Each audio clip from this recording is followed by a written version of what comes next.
बिहार में राजनीतिक मौसम बदलने की आहट के बीच सत्ता समीकरण में बदलाव की अटकलें तेज हो गई हैं।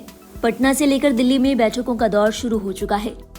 दिल्ली में बिहार बीजेपी नेताओं की मीटिंग तो पटना में नीतीश और जेडीयू सीनियर नेताओं की बैठक हुई। वहीं राबड़ी देवी के आवास पर लालू और तेजस्वी ने आरजेडी के टॉप नेताओं के साथ मीटिंग की। बैठकों का दौर देखकर लग रहा है कि बिहार का सियासी पारा चढ़ चुका है। बिहार के पूर्व सीएम जीतन राम मांझी ने पिछले दिनों दावा किया था कि खरमास के बाद खेला होगा। केंद्रीय मंत्री पशुपति पारस ने भी कहा था कि जनवरी के अंत में जो होगा वो बिहार के लिए अच्छा होगा। कई राजनीतिक जानकार भी इसकी तस्दीक कर रहे थे। पिछले 100 दिनों में घटनाक्रम को देखें तो लालू और नीतीश ने कई संकेत दिए हैं, जिसमें से 10 के बारे में हम आपको बता रहे हैं। इन 10 संकेतों से ये साफ हो जाएगा कि बिहार में जो बयार बह रही है उसकी शुरुआत काफी पहले हो चुकी थी। पहला संकेत, नियुक्ति पत्र वितरण कार्यक्रम में बैकड्रॉप से तेजस्वी गायब। 1.25 लाख नवनियुक्त शिक्षकों को नियुक्ति पत्र देने के लिए 2 नवंबर को आयोजित कार्यक्रम में मंच पर जो बैकड्रॉप लगा था उसमें सिर्फ नीतीश कुमार की तस्वीर थी, तेजस्वी की नहीं। इसके बाद शिक्षक भर्ती को लेकर जेडीयू और आरजेडी के बीच क्रेडिट वॉर छिड़ गया था। दूसरा संकेत था सीपीआई की रैली में नीतीश का कांग्रेस पर हमला। सीट बंटवारे पर देरी के चलते नीतीश कुमार ने 2 नवंबर को सीपीआई की रैली में कांग्रेस पर हमला बोला था।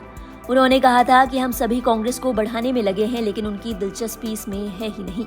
इसके अगले दिन लालू और तेजस्वी सीएम आवास पर पहुंचे थे, जहां कांग्रेस से बात करने का काम नीतीश ने आरजेडी को सौंपा था, लेकिन अब तक सीट बंटवारे का ऐलान नहीं हुआ है।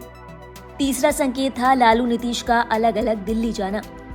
3 महीनों से ज्यादा अंतराल पर जब इंडिया गठबंधन की चौथी बैठक 19 दिसंबर को दिल्ली में बुलाई गई तो मुंबई और बेंगलुरु की 2 बैठकों की तरह लालू और नीतीश एक साथ नहीं गए, बल्कि दोनों अलग अलग गए।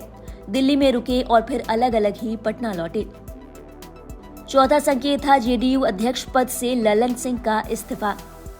जेडीयू की राष्ट्रीय कार्यकारिणी और राष्ट्रीय परिषद की बैठकों के दौरान ललन सिंह का जेडीयू अध्यक्ष पद से इस्तीफा देना भी एक बड़ा संकेत था। बीजेपी के नेता आरोप लगा रहे थे कि तेजस्वी को सीएम बनाने के लिए ललन सिंह लालू यादव की मदद कर रहे थे।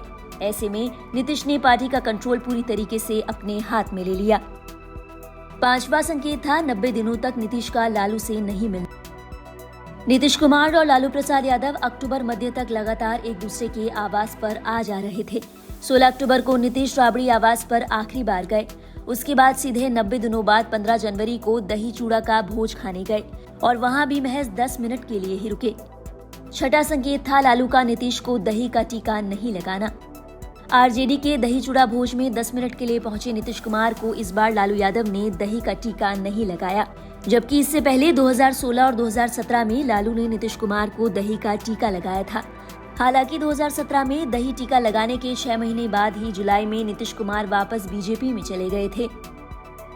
7वां संकेत था आरजेडी कोटे के मंत्रियों का विभाग बदलना। नीतीश कुमार ने पिछले ही सप्ताह रामचरितमानस पर विवादित बयान देने वाले शिक्षा मंत्री चंद्रशेखर समेत 3 मंत्रियों का विभाग बदल दिया। ये तीनों मंत्री आरजेडी के थे। आलोक मेहता को नया शिक्षक मंत्री बनाया गया।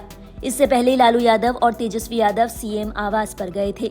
माना गया कि नीतीश कुमार ने लालू को मंत्रालय में फेरबदल करने के लिए तैयार रहने को कहा था।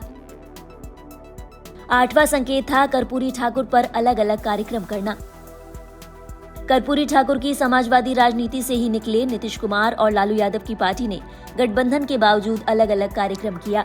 सामान्य हालात में नीतीश सीपीआई की रैली की तरह आरजेडी की कार्यक्रम में जा सकते थे और इसी तरह लालू यादव जेडीयू के समारोह में शामिल हो सकते थे, लेकिन दोनों पार्टियों ने अलग अलग कार्यक्रम से दोनों की दावेदारी पेश की। 9वां संकेत था परिवारवाद को लेकर नीतीश का हमला। हाल ही में जेडीयू के कर्पूरी ठाकुर जन्मशती समारोह में नीतीश कुमार ने कहा कि कर्पूरी ठाकुर ने कभी अपने परिवार को राजनीति में आगे नहीं बढ़ाया। हम कर्पूरी से प्रेरणा लेकर ही अपने परिवार को राजनीति में नहीं बढ़ाए हैं। आजकल तो सब लोग परिवार को बढ़ाने में ही लगा रहता है। नीतीश कुमार के इस बयान को लालू परिवार से जोड़कर देखा गया। 10वां संकेत था लालू की बेटी रोहिणी का नीतीश के खिलाफ ट्वीट करना।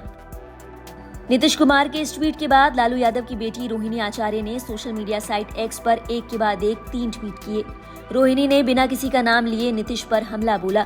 उनकी बात का मतलब इस तरीके से निकला कि नीतीश फिर पलटने वाले हैं।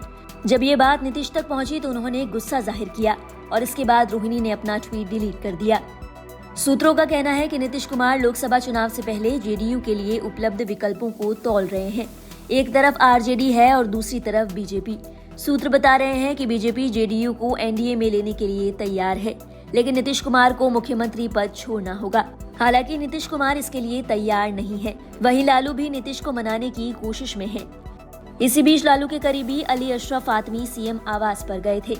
चर्चा ये भी है कि सम्मानजनक विकल्प न मिलने की सूरत में नीतीश विधानसभा भंग भी कर सकते हैं।